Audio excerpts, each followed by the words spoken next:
नमस्कार, मी ज्योती.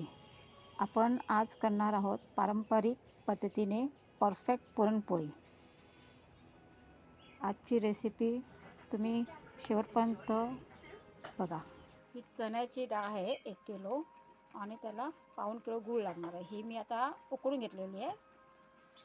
ही चण्याची डाळ रात्री भिजत घातलेली आहे आणि सकाळी कुकरला लावून उकळून घेतली आहे. आता ह्याच्यामध्ये पाऊण किलो गूळ टाकून त्याचं पुरण करून घ्यायचं आपल्याला. अशी एक जीव अशी शिजली पाहिजे बघा. है ना, बघा ही एक जीव झाले ना, हे पुरण खूप छान होतं याचं. आणि हे बघा आता ही डाळ आहे ना, शिजवलेली डाळ आहे ती आता तुपामध्ये जरा हे परतून घ्यायचे बघा. साजूक तूप टाकलेलं आहे, त्याला आपल्याला आता गूळ टाकून त्याचं पुरण बनवायचं आहे. आता ही सगळी एवढी तुम्हाला दाखवलेली ही डाळ बघा कशी, बघा कशी शिजलेली बघा, एक जीव झालेली अशी शिजलेली पाहिजे, म्हणजे दाणे दाणे राहत नाही, एकदम मऊ होते आणि लाटताना पुरणपोळ्या छान होतात. 1 किलो डाळ आहे आणि त्याला पण जास्त पण गोड बरं नाही, मग थोडंसं कमी. आता बघा हा गूळ आणि डाळ मिक्स केलेली आहे. आता ह्याच्यामध्ये वेलची स्वादानुसार आणि जायफळ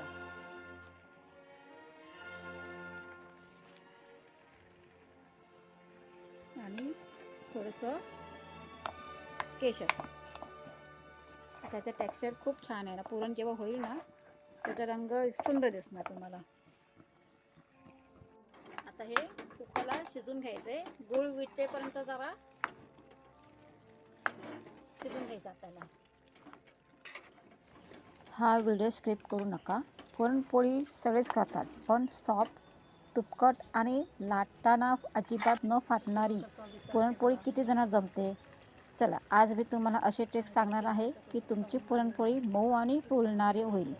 म्हणून हा व्हिडिओ शेवटपर्यंत बघा.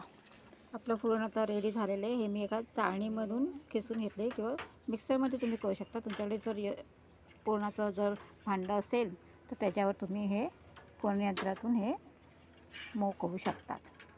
आता आपल्याला पीठ मळायचं आहे. आता पीठ बघा, हे मी मैदा आणि गहू हे 2 प्रकारचे पीठ घेतलेले आहे आणि ह्याच्यात आपल्याला चवीपुरतं थोडंसं मीठ टाकायचं आहे आणि थोडंसं तेल टाकायचं आहे आणि पाणी टाकून हे असं पीठ मळून घ्यायचं लगदासारखं.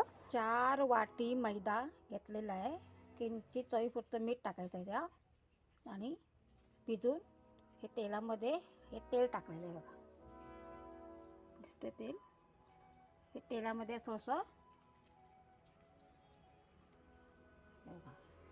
1 वाटी तेल टाकून हे पीठ मळून ठेवलेलं आहे. हे बघा हे तेल आहे.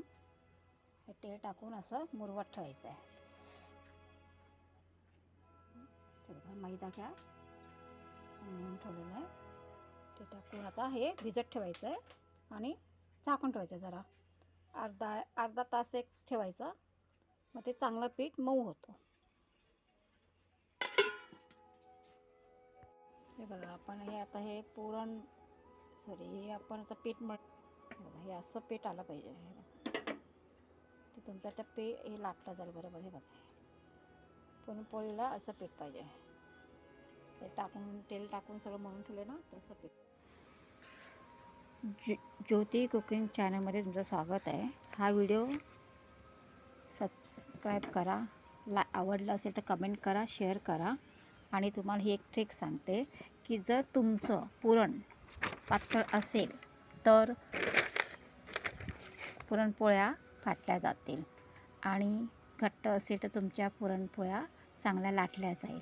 आणि पीठ तुमचं असं सॉफ्ट मऊ मळलं गेलं असेल तर तुमच्या पुरणपोळ्या सुंदर मऊ आणि फाटणार नाही, अशा छान पुरणपोळ्या बनवून. आणि हलक्या हाताने या लाटाच्या कधी पण आणि भाजताना पण कमी आचेवर भाजावे हे नेहमी लक्षात ठेवणे.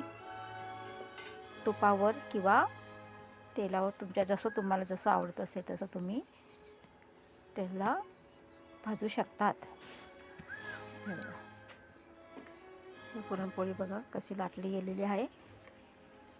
हा व्हिडिओ तुम्हाला आवडला आहे तर लाईक नक्की करा, कमेंट करा आणि काही पुढे तुम्हाला कुठली रेसिपी बघायची आहे ती तुम्ही रेसिपी सांगू शकता तुम्ही.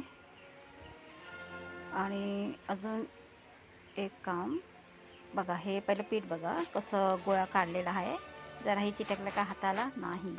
आणि हे बघा कसा पिठामध्ये बुडून त्याची एक छोटी चपाती लाटून आणि त्याच्यामध्ये आपल्याला ते पुरण भरायचं आहे. बघा हे असं पीठ पाहिजे. हा व्हिडिओ तुम्ही जराही स्किप करू नका, शेवटपर्यंत बघा की ह्याच्यात हे बघा कसं आहे, जराही कुठेही पुरण भरताना ओपन झालेलं नाही आहे. आणि तो पुरणाचा गोळा कसा भरलेला आहे. आणि ही लाटताना बघा तुम्हाला दिसते का की कुठून पुरण आले किंवा कुठून फाटली आहे.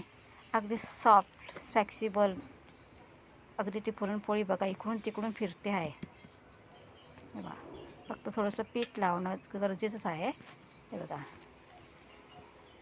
हाताने पण फिरवत आहे आपण बघा, उचलून असं पीठ झालं पाहिजे. हे बघा आता जवळ तुम्हाला दाखवते. हे बघा कसं लाटली गेली ती पुरणपोळी. आता ही बघा भाजताना पण दाखवत आहे. ही बघा पुरणपोळी तेल लावले आहे. ही बघा फुगली फुगली पुरणपोळी फुगली फुटली.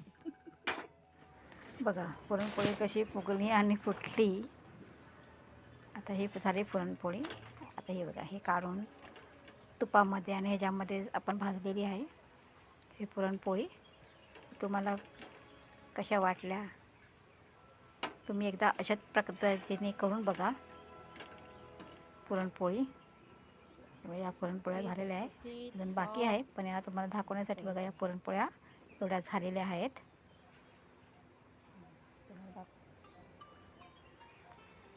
हे बघा अजून एक फुगली आहे बघा पुरणपोळी, टमटमीत फुगली आहे बघा.